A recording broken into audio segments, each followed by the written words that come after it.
Recording in progress. Hello, everyone. Welcome to today's talk with the 2022 PEN Translation Prize finalists. I'm so pleased you've joined us. I'm Michael Holtmann, the director of the Center for the Art of Translation and the publisher of Two Lines Press.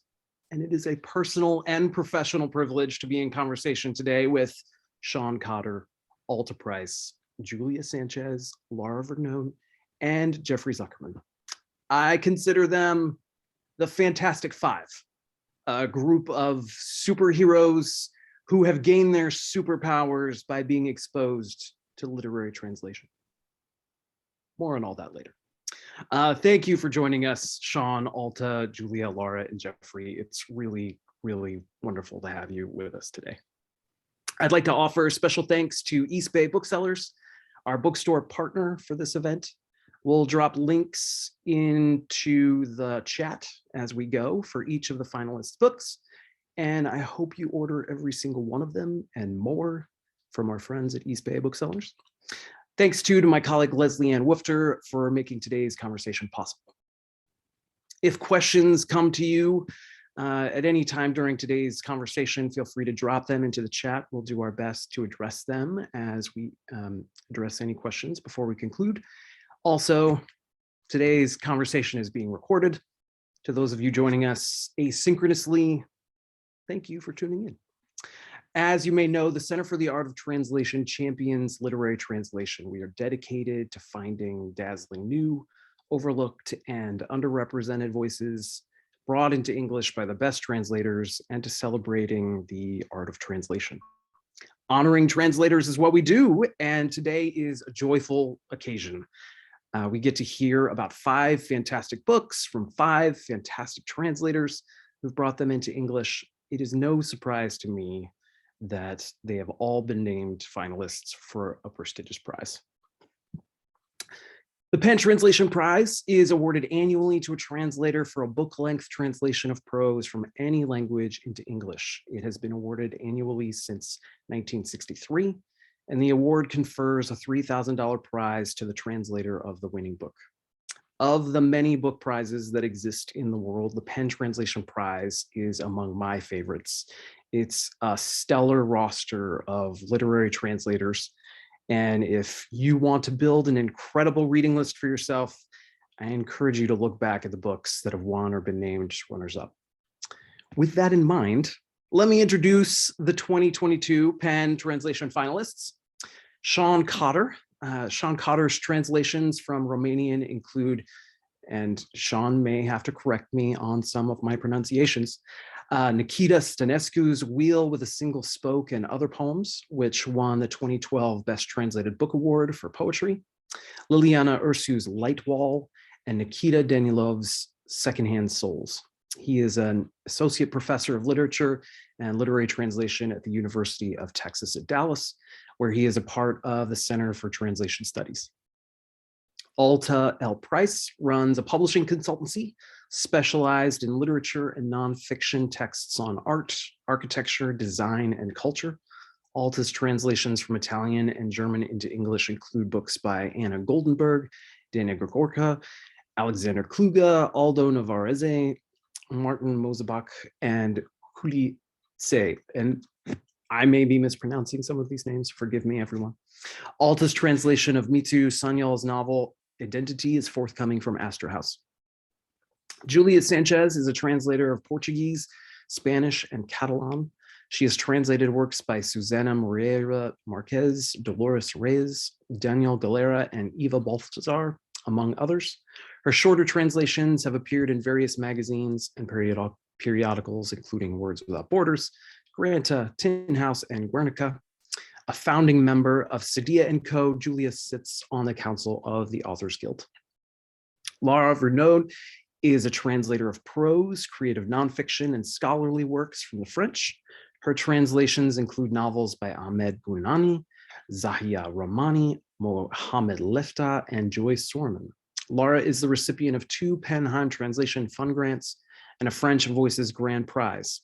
And her translation of the last one by Fatima Daas was shortlisted for the PEN Translation Prize, as everyone knows here. She lives in Washington, D.C.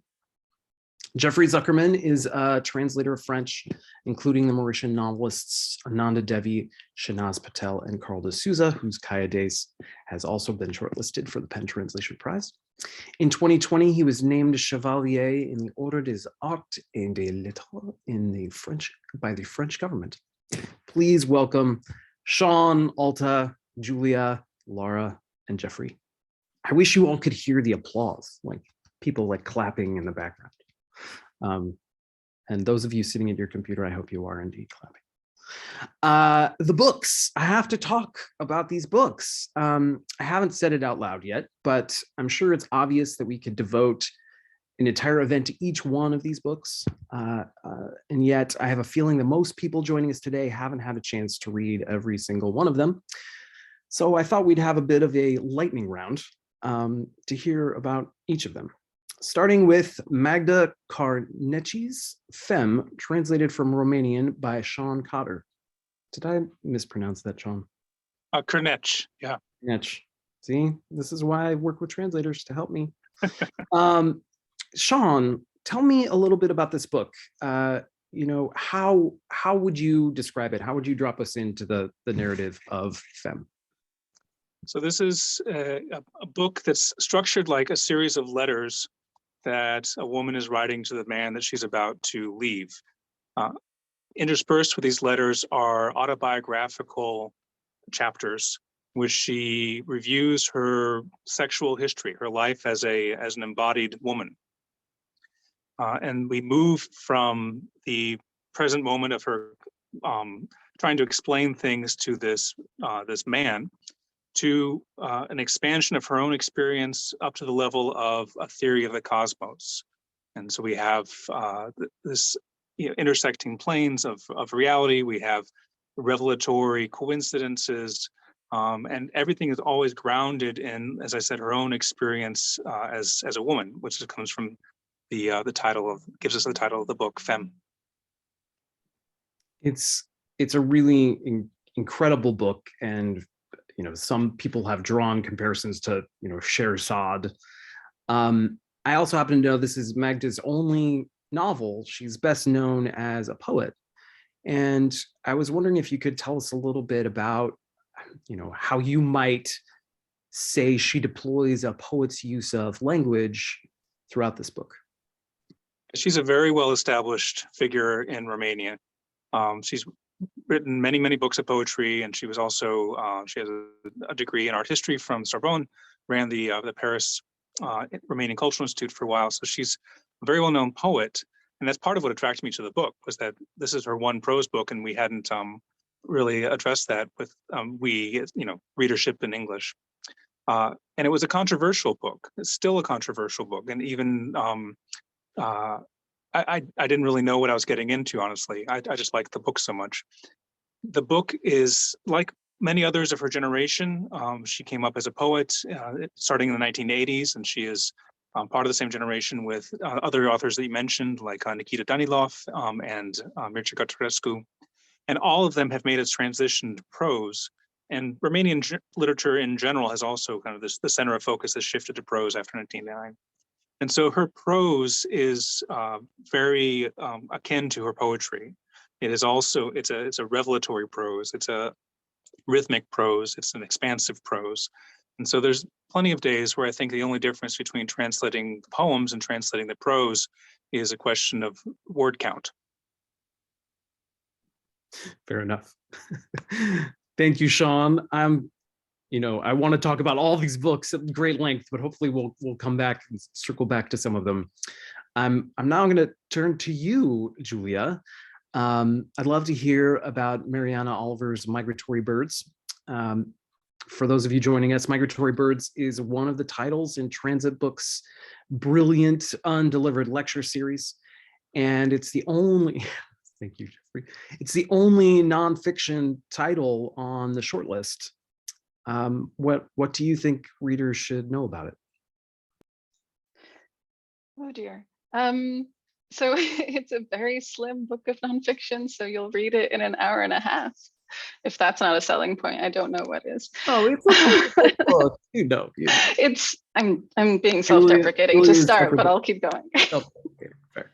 It's a collection of 10 essays, I believe, many of which are located in or about places outside of Mexico. Mexico isn't really mentioned very much, even though the author is from there.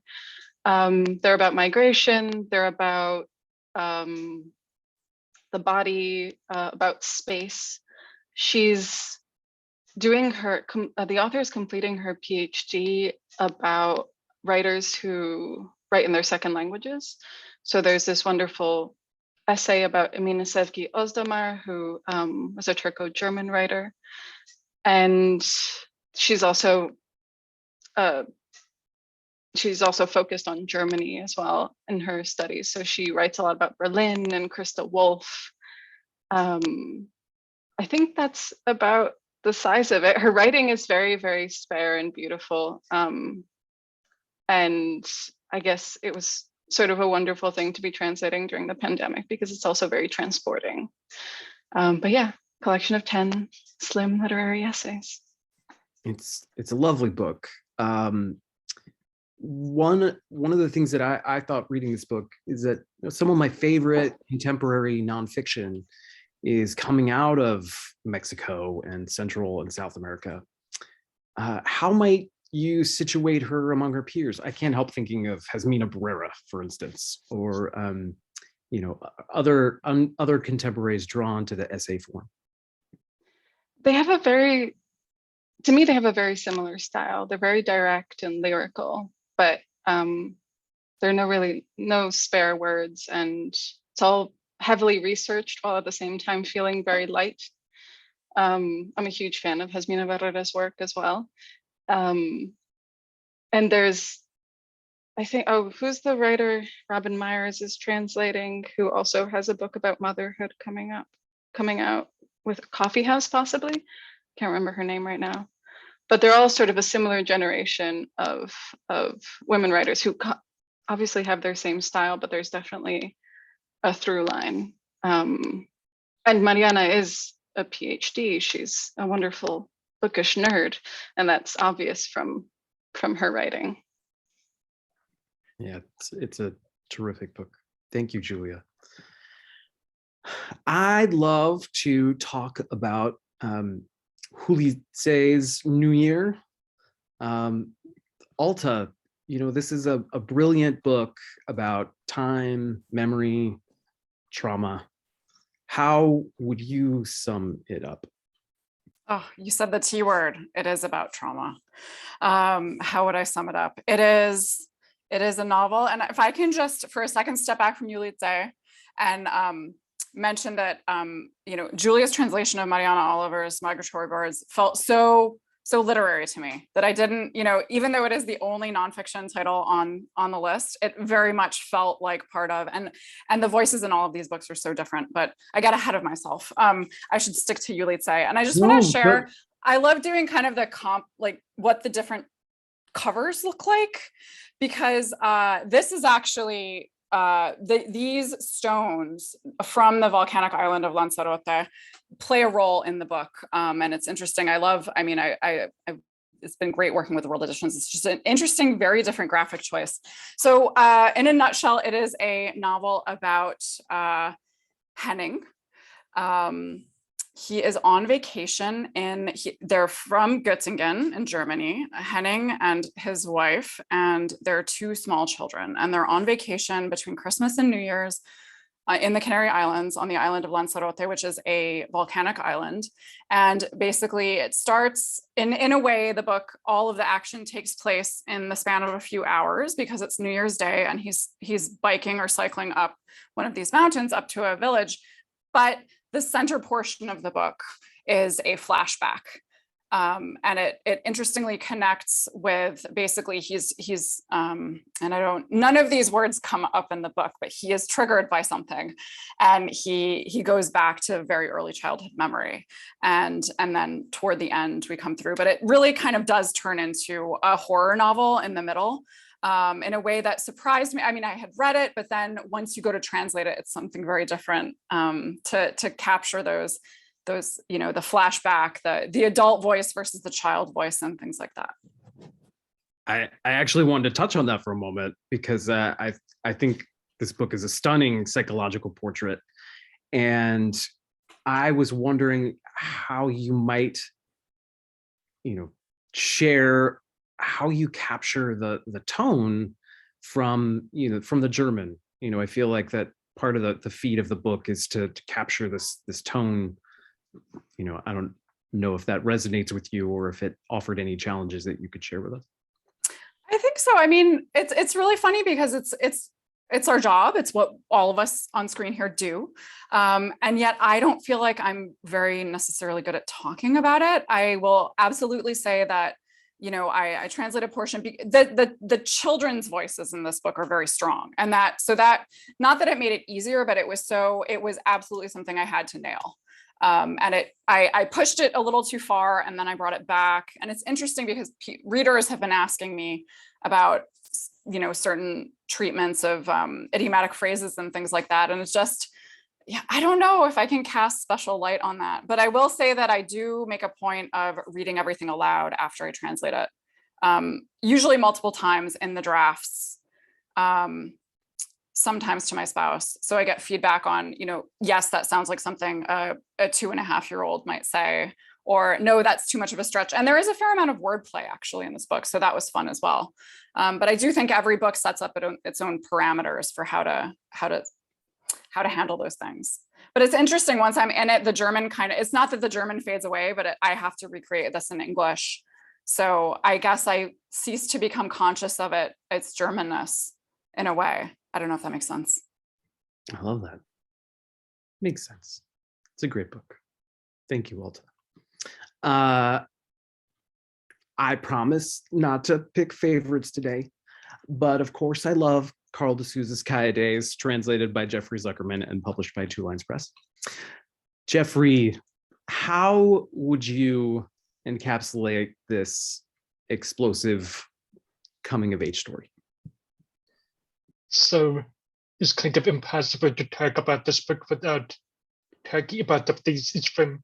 It's not like a Juni's book where the author from Mexico, but there's almost nothing of Mexico in it.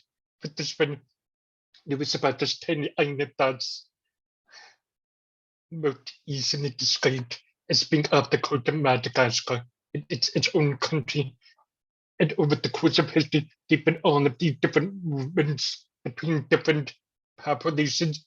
Somehow this island has become a very multi-ethnic country. It, of course, over time, all of those different constituencies go to bump up against each other. What was kind of remarkable about the first 50 years is how peaceful it was given all this possibility for conflict.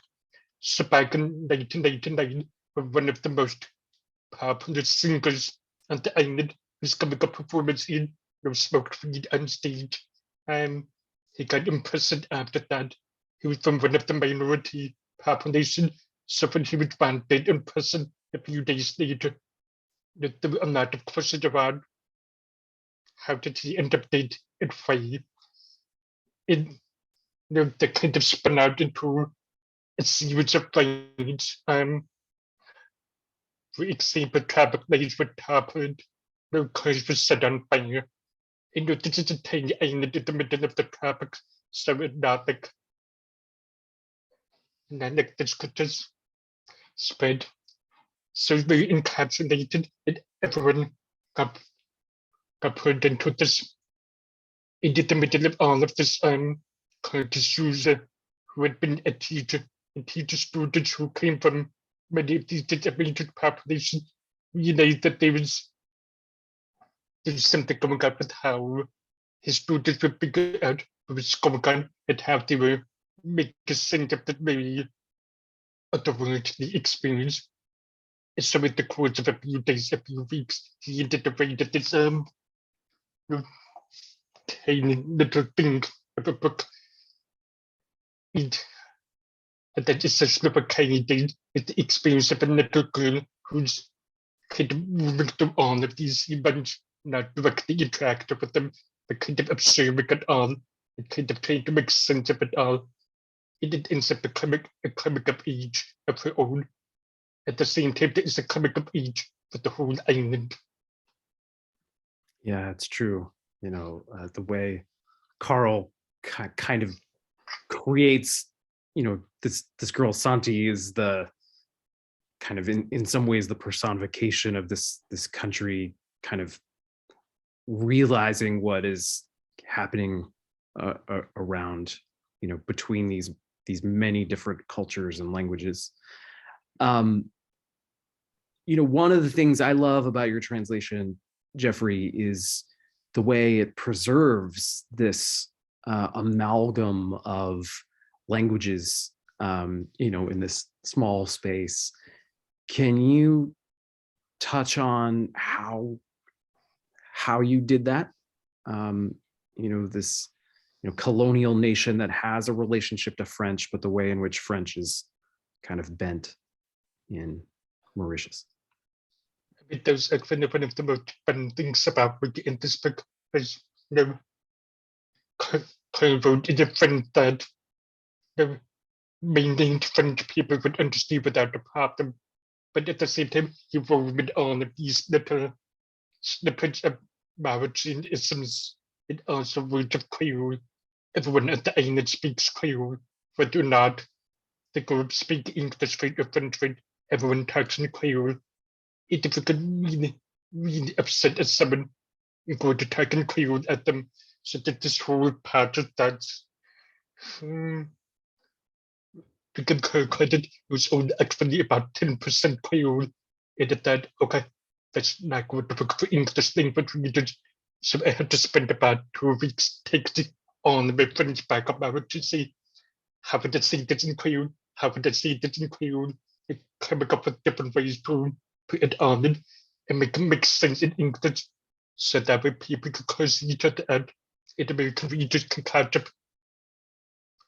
I don't think I've ever typed so many curse words over text, but it was a lot of fun. And I got them stuff from Carl, so I think it worked. Thank you, Jeffrey. It's so good, and it makes me want to text curse words to my friends and perhaps all of you here today. It's so good. The last book that we will discuss briefly is last but not least, and is the last one. Fatima Daas's book, translated by Lara Vergnaud. Lara, how would you describe this first novel? Yeah, thank you, Jeffrey. So it's also very slim, like Jeffrey and Julia's books. It's about a young woman who's also named Fatima Daas, which, by the way, is a pseudonym. It's not the author's real name. She's living in Paris. And basically, she's trying to reconcile two really heavy things, her religion, which is Islam, and her sexuality. She's a lesbian. That's the heart of the novel. And through this all, she's basically facing hostility from every angle, from the society in which she lives, because she's Muslim, because she's North African, because she's a lesbian, because she looks a certain way, because she lives in the wrong part of Paris, and then hostility from her family. Her sexuality is never explicitly addressed, but it's sort of this undercurrent, just constantly there, creating tensions. And also because she's not viewed as feminine enough, as not dressing the right way, not being traditional enough. And then kind of I think what is arguably the most destructive part of it all is that even though she is confident in her sexuality in a way and has known it from a relatively young age, she does have an internalized homophobia, which is just really destructive on her relationships, on her getting close to people. And then at the same time, she's trying to figure out how and whether she can practice her faith and what form that will take. The book was kind of a surprise hit in France when it came out.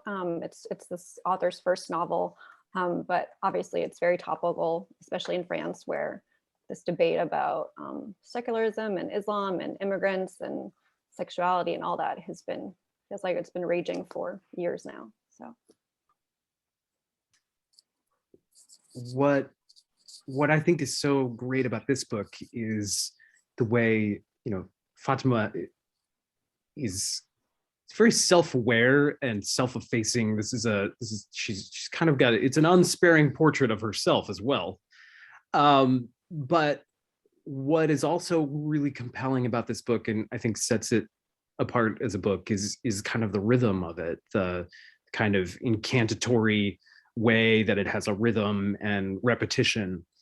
Can you, as a translator, talk a little bit about how, you know, that pacing and how that rhythm affected your work on this book? Yeah, definitely. Actually, that's one of my favorite parts of the book, and it was really kind of a fun challenge because I'm always interested in books that sort of bring different linguistic influences, usually Arabic and French. So there was this sort of interplay of Arabic, which is on a higher register and, you know, sometimes grandiose, even like incomprehensibly so. So there is that eloquence that she brought in, but at the same time, she is like the coolest girl ever. Like I was like, oh my God, I need to really be cool while I translate this because I need to like get this slang and stuff. And she's really into rap, and the authors talked about how big an influence rap music has been on her, as well as, you know, classical Islamic texts and then contemporary French fiction, and just bringing it all in together is kind of her style. So I felt like I really had to imbibe that whole mixture and reflect these different linguistic impulses coming in. And also, like I said, be cool, like at the slang. Sometimes it reads like a prayer, sometimes it reads like a chant, and then sometimes it just reads like a rap song. She's very blunt, she's very to the point. So it was kind of fun. I mean, when I wasn't stressing about whether it worked, it was fun to translate. So. You're a Penn Translation finalist, I think it worked. Thank you, sir. Yeah, it's really good. I want everyone to read these books. I feel like I could talk to you all about your books for at least another hour or two, but I do have this group of outstanding translators all together, and I feel like we should field some questions about translation. You know, I feel like this is something that's curious to me, is that, you know, by working on any of these books, did one of you have a change in your process, or something that, you know, was really unique to this particular experience? Maybe you had to develop a different technique or a skill, a different way into the text that is specific to the book you're nominated for.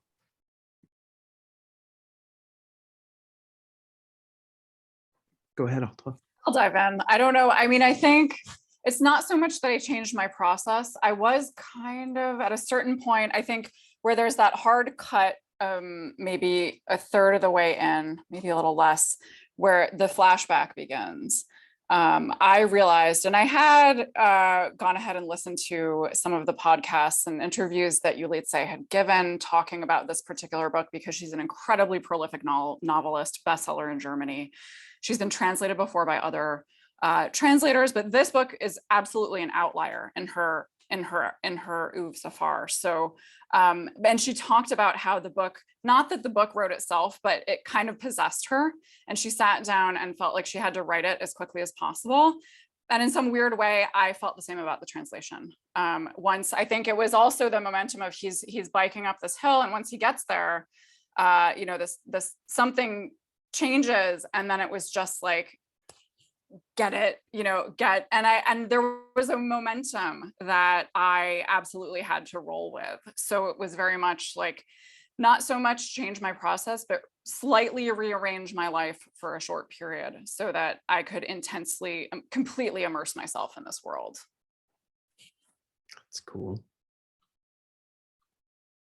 Anyone else? Yeah, go ahead, Jeffrey. Yeah, so that book was actually a bit of a turning point in my translation process over the course of my career. Because French is such a common language to translate from, you know, is a little easier to pick up projects, but the ultimately the high requirement for a fast turnaround is so on. So there's a process where I was trying to move as fast as I could through different books, so that, you know, I had several different books out. And I think with Claire's book, I discovered that, and I met up with the author. And I decided that this was I really wanted to try to go as slow as I possibly could. I mean, the book pretty much required it because it was so dense and complicated. Those speeches pops and put them in a paragraph and so on.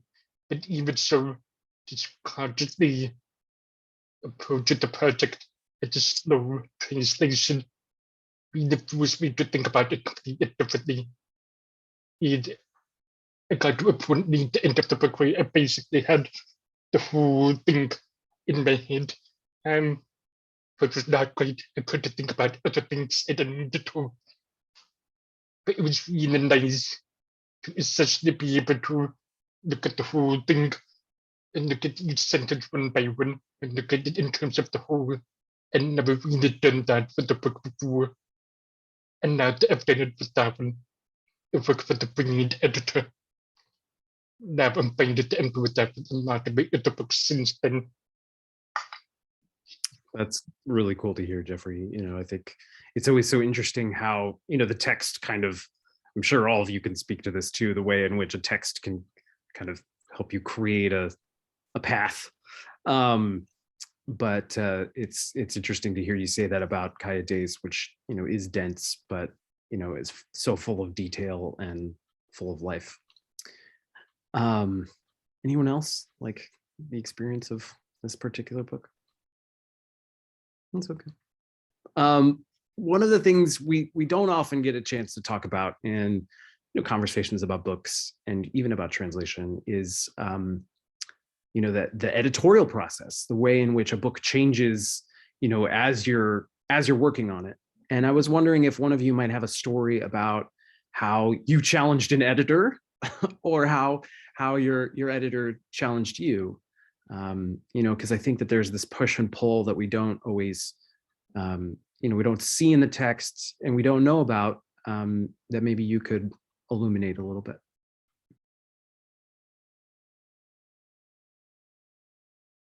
Or not. I'm hesitating because my experience was surprisingly calm during the editing process for this book. I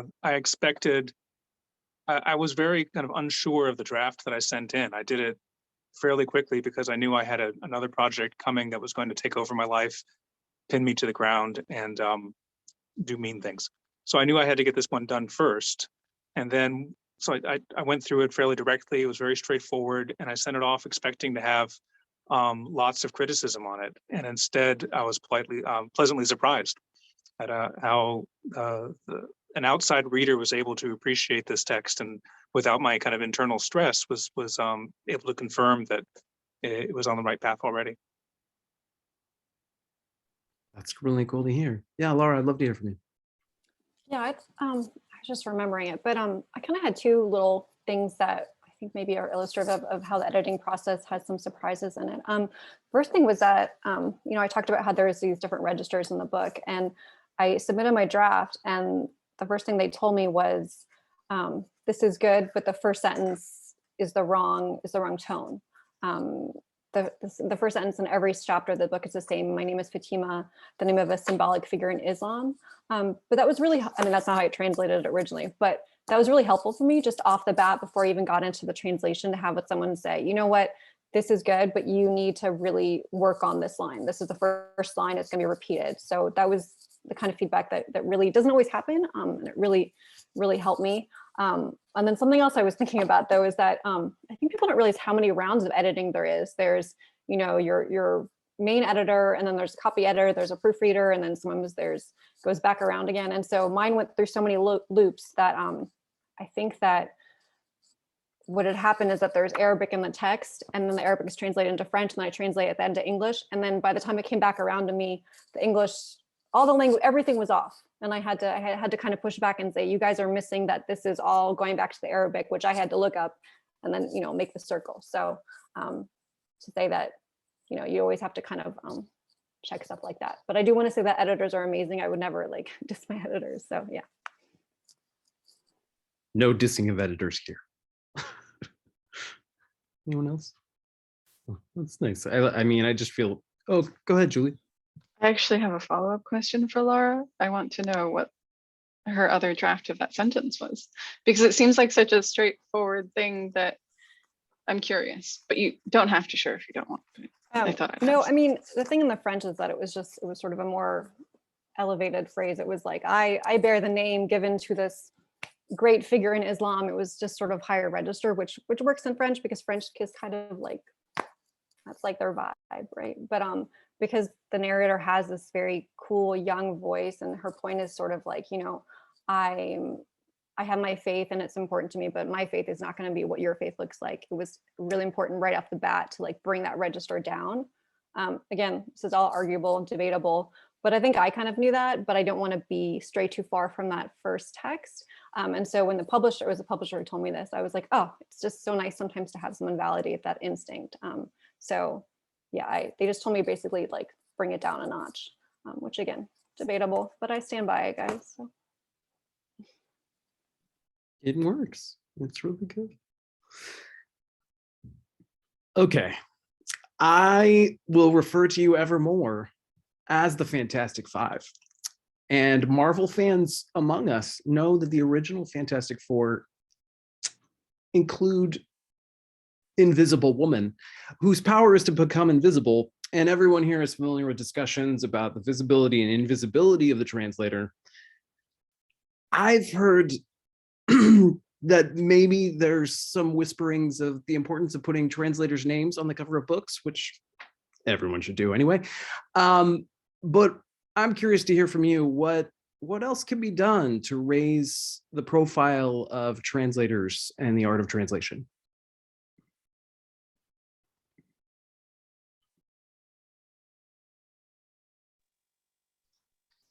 Juli, I think we could have a few thoughts about that. I feel like I'm being put on the spot now. Juli, go. Visibility, recognition, let's see. I mean, I feel like starting with the name on the cover is a good place. Acquiring more in translation and publishing more in translation so that it stops being an outlier, though I don't know how we go about that really. I'm in Spain right now, and here about 50% of everything that's published is in translation. I work with the Authors Guild, so obviously a lot of my thought process is about sort of the more nitty, maybe the administrative bit of translation is more about terms, but I don't want to start talking about money. So, but more reviews, I think they're starting to mention translators more in reviews. I was just reading a review of Fatima Daas's novel that said it was beautifully translated by Lara. And possibly engaging more on the level of translation. It can be dangerous because then I don't think translations were necessarily meant to be read in comparison to the original, but to stand on their own. So if you do start, if you do read there with like, you sit there reading and comparing and finding fault, you know, that might get a bit tedious for everyone, including the poor translator. But at least we'll be talking more about translation then. I feel like we've come a long way, but you've worked in publishing for a while. Michael, what do you think?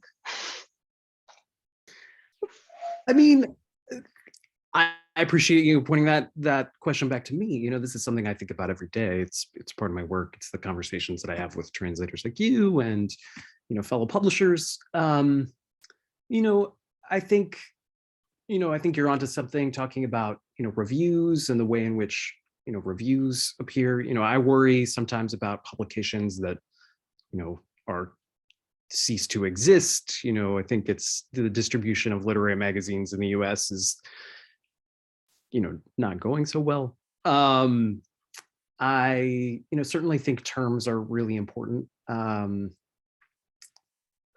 know, I think conversations like this are really important so that we have moments where we can honor and acknowledge the, you know, the great work that you do. I think this prize is, you know, I said it before, but, you know, it's a really impressive, prestigious prize in literary translation. And I want more people to know about it.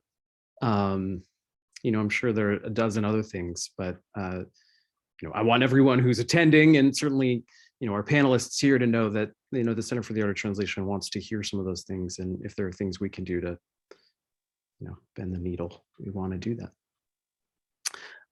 Before I turn it over to some questions that have come into the Q&A, are there questions that you want to ask to your fellow panelists? Something that you'd like to hear about or discuss? I have one for Sean. I recently translated a book that was very focused on male sexuality and the male body, which was interesting and difficult. And I wondered if you had to get into a specific headspace, or if you had to kind of find a different approach to translating a book that's so physical and so like about female physicality in those experiences. I had to learn some things. I had to learn sometimes I had to learn that what euphemisms meant in Romanian. That was important. A lot of the common ground of this book that I have with the book comes back from readings in mysticism and French feminism. And that she's one of Romania's most profound readers of people like Sixu and Irigaray. And so she and I have, and that's something that's a body of work that I like to read as well. And it was important to me, especially as a graduate student, figuring out how I wanted to think about translation. And so the fact that this book and I have that in common, and as I already mentioned, all of the kind of mystical writings of the book was my way into that. And so that allowed me to start building the bridge between my world and the text world. I'll say that Magda said that she says that the book wants to bring what you might call feminine experiences into conversation with masculine experiences, and that she says that I must have a very strong woman inside of me, helping me to do the translation, which I think is a great thing to say. I love it. Any other questions for your fellow panelists? Yeah, Julia. I have a question for Lara. Recently, you've started writing and publishing many translators' notes about your translation process. And I wondered, I obviously don't know everything you've published in the last few years, but the things that sort of reach my radar. And I always very much enjoy these notes. And I wondered if it's now become part of your process to sort of sit with what you're doing more than you might when you're under a deadline and you're just, barreling forward. Yeah, I definitely have. Not everything I didn't write a note for this one or have anything published, but it's definitely, I found that translation has become increasingly generative process for me. And in the beginning, I used to just write down little notes about words and ideas for how to translate. And then over the years, I think because I just I do these texts in really intense bursts. I tend to do them really fast. And so I think they're just in my mind constantly. So I do find it is helpful to always write out my thoughts, even if I don't see a connection or things about language. And then lately, yeah, I've been finding that it's helping me sort of figure out why I'm making certain translation choices. And then sometimes I kind of spiral off and I get, into other stuff. But yeah, I'm definitely, I think it's become a practice pretty much for every book I've done. Alta, I think you had a question. I do, thanks. My question's for Julia. And I don't know if you were in the process of pitching this book. I have a vague recollection. Some time ago, we were talking about, and this might actually tie in with getting more recognition for works in translation in English.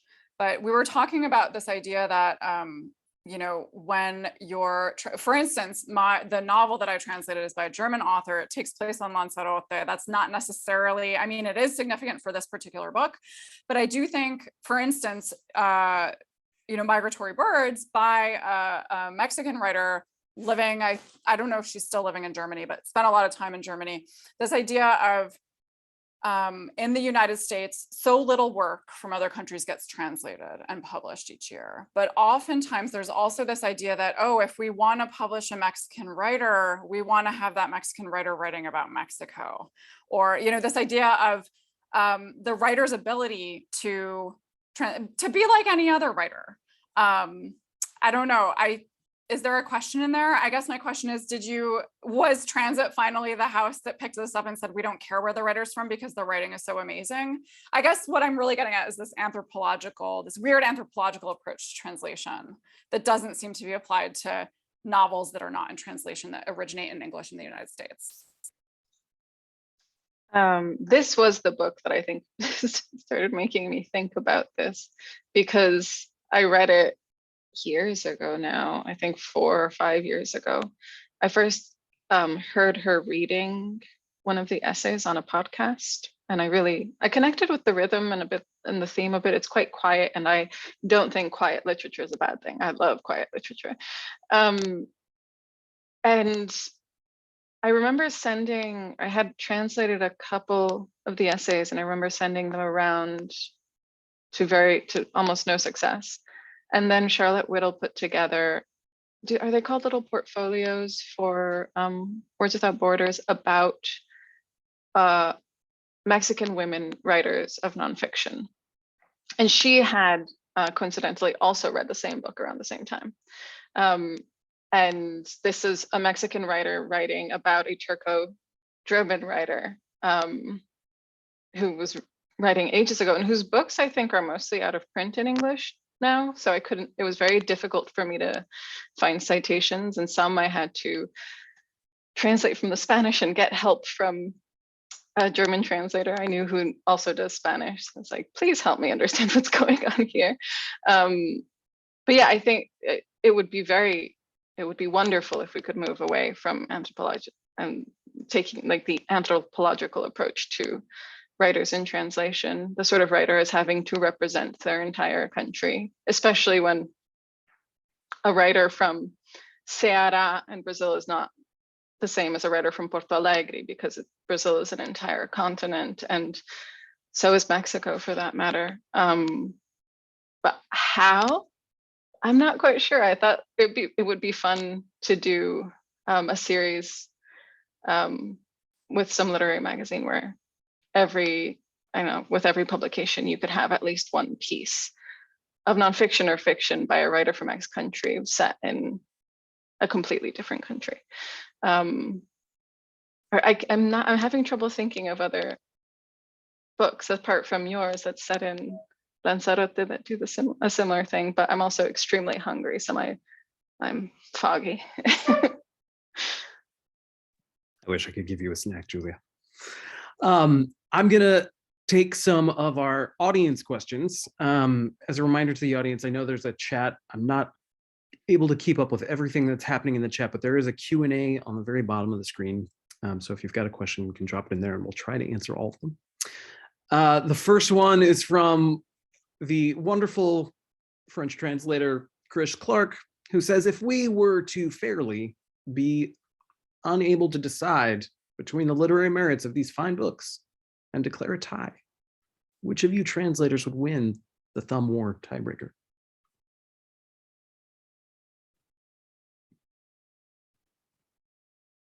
I am undefeated at thumb war, so clearly it would be me. Juli, so you can have that one then. I believe we have a winner. All right, Philip Palios mentions a question that I think I'll answer this one. It's with all of the work that goes into publishing a translation, why not ensure they are available in the UK as well as the US? As a UK bookseller, it is always sad when I see the cost of importing your books means I would have to sell them at a loss or for inflated prices. You know, unfortunately, this is a question of rights. International publishing, publishing in translation, small presses or even large presses don't necessarily have the rights to publish in the UK. Some of us acquire world rights, which means our books can be available in both places, but often you'll see these great books published by Fitzcarraldo Editions are not published by Fitzcarraldo Editions in the US.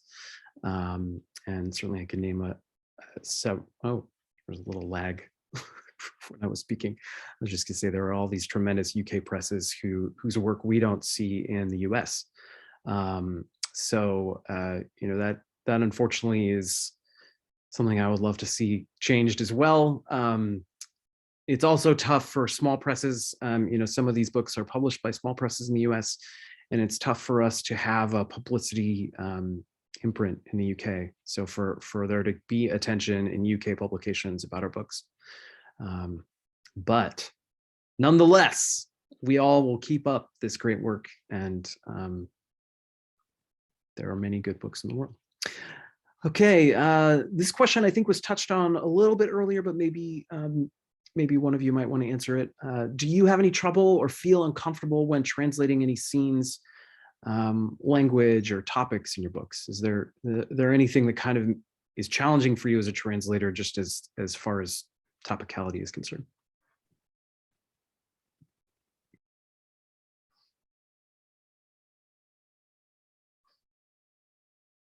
Yeah, go ahead. You go, Jeffrey. Yeah. So yeah, it does happen that we have to taste this something uncomfortable. For example, we tend to be something that comes up a lot in literature. This is actually something I talked to my sister about a lot. If there's a rape in a book, she doesn't read it. I don't have that luxury when I'm in the middle of reading a book, so I kind of have to be conscious of for the targeted audience here. This is actually showing the purpose that it needs to. They happen to be one in the book that I translated. It ends up not going through. So I was okay with translating that. I just think, okay, let's get every single complicated thing done and get it exactly right the first time, so that I don't have to look at it again and then move on. But otherwise, there definitely been some books where you said, it's not something I have the stomach for. Someone else can have it. Anyone else? Okay. Right. Next. Yeah, thanks, Jeffrey. Well, I think these are kind of paired questions for you, Lara. There's a question about Fatima's novel, and it's, you know, could you speak about how the publisher, you know, I don't know if this is how you characterize it, but did the publisher wish to frame her novel within the context of tensions around Islam? You know, was that something that you dealt with when you were, you know, taking up this book as a project?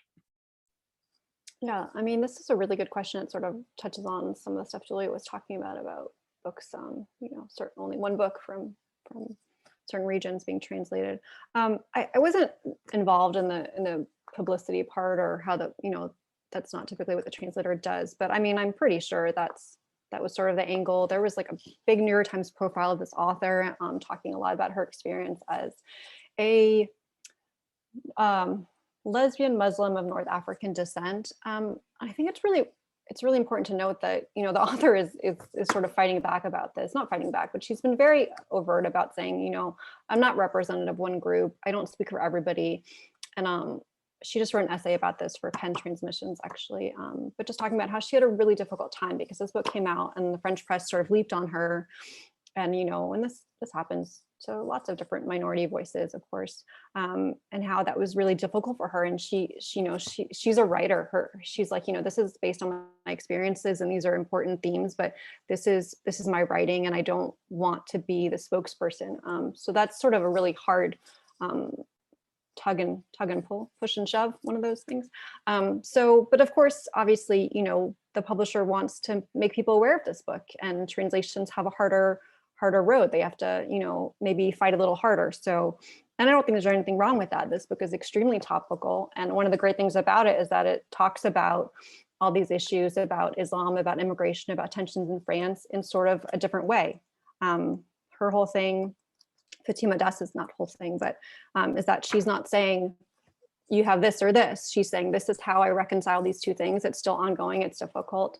And that's a voice that's pretty unusual in France right now. So yeah, they definitely, that was part of the publisher, I believe's you know, how they're selling this book, rightly or wrongly, I guess, in your opinion. But yeah, I think it's just important to remember that the writer, you know, has her voice in it, and she's all about the writing, basically, is what she says. Thanks for that, Lara.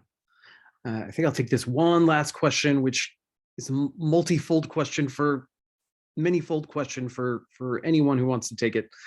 You know, I think this is a question that I'm curious about too. You know, how you may have first connected with these books, and you know, if you had, you know, what your interaction with the author was during this process.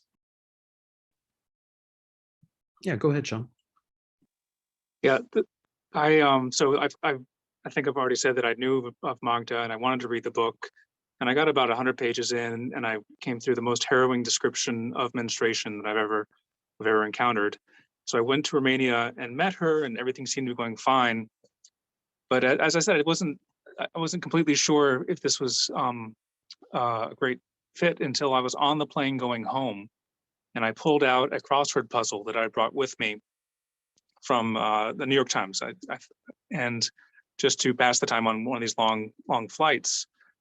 And I was thinking about her book and thinking about all the connectiveness of that the book asserts and the mysterious coincidences that the book is fascinated by. And lo and behold, in the middle of the crossword puzzle, there was a 3-word answer that was femme. It was one of the first clues that I was managed to solve. And so there I felt, right, okay, maybe this book is going to meet me halfway. That's pretty wonderful. Does anyone else want to talk about how you found your book? Okay. Well, I think that you are all fantastic. Thank you so much, Sean, Alta, Julia, Lara, and Jeffrey. I know that my wish that all 5 of you win the prize together is probably not going to happen, alas. One of you will be named the winner of the 2022 Pen Translation Prize, and we will all salute you. I do hope, however, that you, as winner, will promise to devote a portion of your winnings to buying drinks for your fellow finalists. For those of you attending this event today, the ceremony is February 28th. I am rooting for all of these translators, but you'll hear about the final prize shortly after. Thanks again to East Bay Booksellers. Please buy these wonderful books and others from our friends. And thank you for joining us to celebrate this year's Pen Translation Prize finalists. I hope all of you here can imagine the applause from our friends who are attending. And so we sign off. Thank you, Julia. Thank you, Sean. Thank you, Alta. Thank you, Lara. Thank you, Jeffrey.